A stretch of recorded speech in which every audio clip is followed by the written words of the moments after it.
Hello viewers, review of మా ఇంటి బంగారం క్రియేటెడ్ బై రాజ్ నిర్మూరు అని టైటిల్లో పేరు పారుగా నాకు ఒక అండర్స్టాండింగ్ అయితే వచ్చేసింది. ఈ సినిమా ఖచ్చితంగా ఫ్యామిలీ వెబ్ సిరీస్ వైబ్స్ని ఫీలింగ్ని చూసిన అనే ఒక ఆలోచన ఇస్తాను.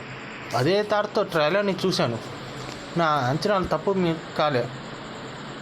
సినిమా స్టార్టింగ్లో సమత గారు తన అత్తానికి రావటం, అక్కడ పరిచయాలు పెంచుకోవటం, తను లవ్ మ్యారేజ్ చేసుకుంటాను వాళ్ళకి దూరం అవటం, వాళ్ళని ఇంప్రెస్ చేయటం వంటి సన్నివేశాలు స్టార్ట్ అవుతుంది.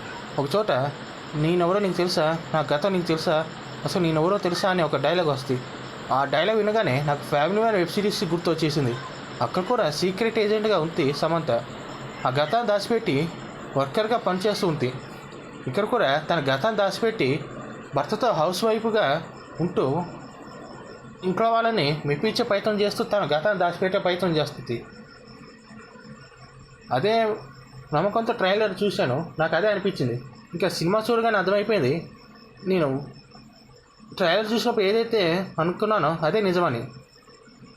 ఈ సినిమా ఫ్యామిలీ వెబ్ సిరీస్కి తక్కువేం కాదు.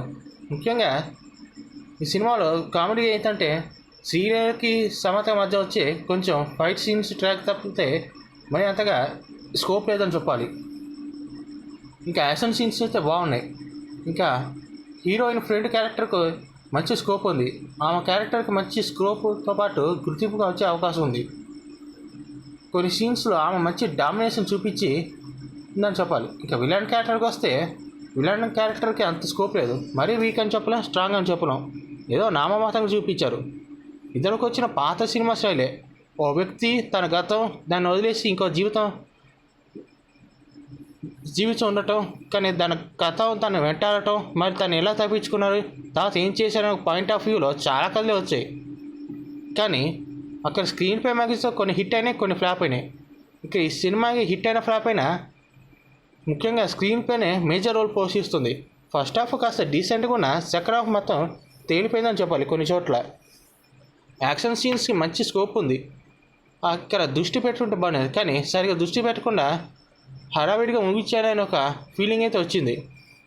ఓవరాల్గా చూస్తే నటీనటుల పర్ఫార్మెన్స్ బాగుంది, టెక్నికల్ వాల్యూస్ బాగున్నాయి, కథనాలు బాగున్నాయి, కానీ సరైన ప్రణాళికాబద్ధంగా ఈ సినిమాని రచించలేదు, అలానే దర్శకత్వం వహించలేదు.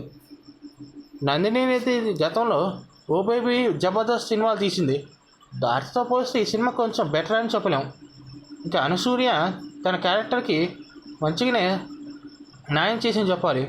హీరోయిన్ ఫ్రెండ్ క్యారెక్టర్ కూడా మంచిగానే వచ్చాయని చెప్పాలి, కానీ విలన్ క్యారెక్టర్కి అంత స్కోప్ లేదు. సమత గారు ఎప్పట్లాగానే తన క్యారెక్టర్కి మంచి రెస్పాన్స్ ఇచ్చాయని చెప్పాలి. ఈ సినిమాకి నేను ఇస్తున్న రేటింగ్ 2.5/5. కొంచెం తక్కువ ఇచ్చినా అక్కడక్కడ బాగాలేదని చెప్పడం, బాగుందని చెప్పడం. ఓవరాల్ చూస్తే యశోదతో లాంటి సినిమాని పోల్చుకోవటమే మంచిది. యశోద సినిమా చాలా అద్భుతంగా ఉంటుంది.